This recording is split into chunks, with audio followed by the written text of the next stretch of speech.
నాయకత్వం అనేది కొందరికి పుట్టుకతో వస్తుంది, మరికొందరిని కాలమే సృష్టించుకుంటుంది. ఇది అలాంటి ఇద్దరు యోధుల కథ. ఒకరు బ్రిటిష్ వాళ్ళు లాక్కున్న తన భవిష్యత్తును తిరిగి రాయడానికి పోరాడుతున్నాడు. మరొకళ్ళు బ్రిటిష్ వాళ్ళు అవమానించిన తన గతాన్ని నిలబెట్టడానికి గర్జిస్తున్నాడు. వీరిలో మొదటివారు నానాసాహెబ్. బ్రిటిష్ వాళ్ళ దయ మీద బతకమని దేశం నుంచి వెళ్ళగొట్టబడ్డ పీష్వా బాజీరావు యొక్క దత్తపుత్రుడు. అతనికి రాజభవనం ఉన్నా రాజ్యం లేదు, వారసుడే అయినా అతనికి ఏ హక్కు లేదు. బ్రిటిష్ వాళ్ళు అతని తండ్రి బిరుదును తీసేశారు, పెన్షన్ను అతని మొహాన కొట్టారు. అది ఒక వ్యక్తికి జరిగిన అవమానం కాదు, యావత్ మరాఠా జాతి గుండెల్లో గుచ్చిన పచ్చి గాయం.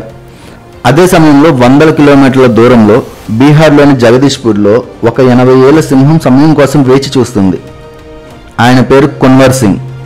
బ్రిటిష్ వాళ్ళ అరాచక పాలనలో ఆయన రాజ్యం బికారిగా మారింది. ఆయన ప్రజలు బానిసలయ్యారు. వయసు శరీరాన్ని వంచగలిగిందేమో గాని ఆయనలోని పౌరుషాన్ని కాదు, ఆయన లోపల ఉన్న అగ్నిని కాదు. ఎందుకంటే యోధుడికి వయసు ఉండదు, ఉండేది సంకల్పం మాత్రమే. శరీరం అనే కవచం శిథిలమైన లోపల ధర్మం అనే ఆయుధం ఎప్పుడు పదును తగ్గదు.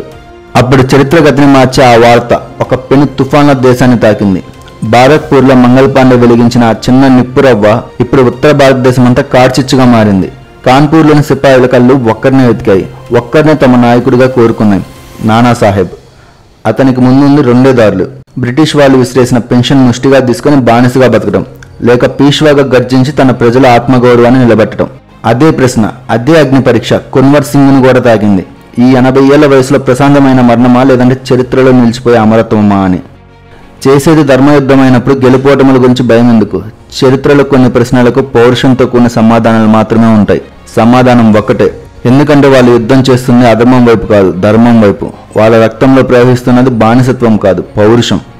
కాన్పూర్లో నానాసాహెబ్ తనను తాను పీష్వాగా ప్రకటించుకున్నాడు. బానిస సంఖ్యలను తెంచుకొని స్వాతంత్రపు జెండాని ఎగరవేశాడు. ఒక పెన్షన్ తీసుకునేవాడు పాలకుడిగా మారిన చారిత్రాత్మక క్షణం అది.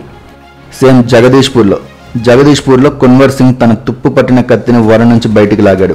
శరీరం అయితే వృద్ధాప్యంలో ఉండొచ్చు, కానీ ఆ కళ్ళల్లో ఎన్నో ఏళ్ల పగ మండుతుంది. ఒక యువ యోధుడి తేజస్సు ప్రజ్వరిల్లుతుంది. ఉత్తర భారతదేశంలో 2 సింహాలు మేల్కొన్నాయి. ఒకటి తన భవిష్యత్తు కోసం గర్జిస్తున్న యువసింహం, మరొకరు తన జాతి గౌరవం కోసం కదిలిన అనుభవంతో కూడిన ఒక సింహం. రంగం సిద్ధమైంది. అనుభవజ్ఞులు యుద్ధంలోకి అడుగుపెట్టారు. యుద్ధ భూమి దద్దరిల్లింది. కానీ కేవలం పౌరుషం, అనుభవం మాత్రమే ఉంటే ఇంత పెద్ద బ్రిటిష్ సామ్రాజ్యాన్ని కోల్చలేరు. ఈ సంగ్రామానికి కావాల్సింది గెలిపించే ఒక వ్యూహం, చావుకి ఎదిరిల్లే ధైర్యం.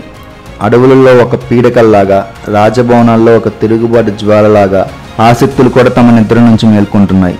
మీకు కనుక ఈ వీడియో నచ్చినట్లయితే సబ్స్క్రైబ్ చేసుకుని లైక్ చేయండి. Thank you very much.